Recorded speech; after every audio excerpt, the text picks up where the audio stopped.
ధాన్యం కొనుగోలులో జాప్యంపై రైతు భరోసా యాత్ర చేపట్టింది తెలంగాణ బీజేపీ. రైతులకు మద్దతుగా నిలిచేందుకు వికారాబాద్ జిల్లా కులకచర్లలో పర్యటించారు.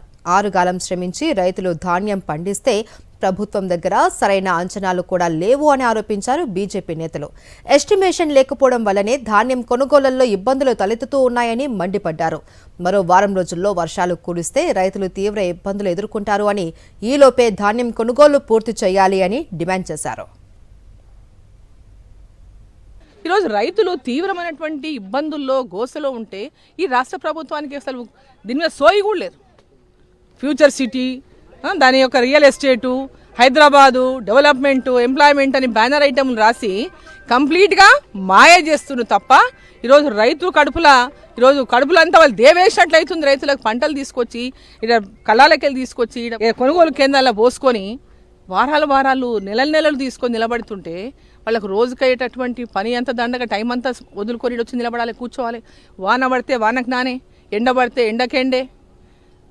ఒక రైతు చెప్తున్నాడు 300 సంచులు పండింది, నెల రోజులు తిరుగుతున్నా సంచులు ఇస్తలేరని చెప్తున్నాడు.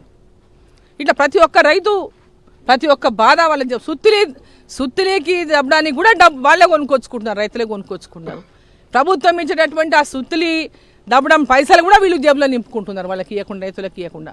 సో ఈరోజు పెద్ద ఎత్తున ఈ ప్రభుత్వానికి రైతుల పట్ల కానీ, రైతుల యొక్క ఇబ్బందుల పట్ల కానీ, రైతుల యొక్క గోస పట్ల కానీ ఏమాత్రం కూడా ఈ ప్రభుత్వానికి పట్టలేదు.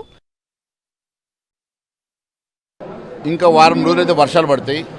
అయినప్పటికీ కూడా రాష్ట్ర వ్యాప్తంగా వడ్ల కొనుగోలు నత్తనడక నడుస్తూ ఉన్నది.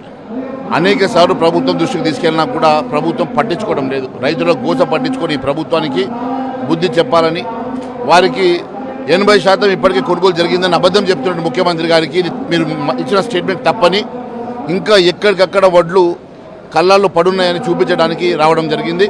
మేము ఒకటే అడుగుతా ఉన్నాం, ఏ రకంగా మీరు కొనుగోలు చేస్తారు? రేపు వర్షం పడ్డదని, ధాన్యం తడిసిందని తప్పించుకునే ప్రయత్నం చేస్తే భారతీయ జనతా పార్టీ ఊరుకునే సమస్య లేదు. మేము ఈరోజు ముఖ్యమంత్రి గారికి తెలియజేస్తూ ఉన్నాం, ఎట్టి పరిస్థితుల్లో చివరి గింజ కొనుగోలు చేసే వరకు మేము రైతుల పక్షాన్ని నిలబడతాం.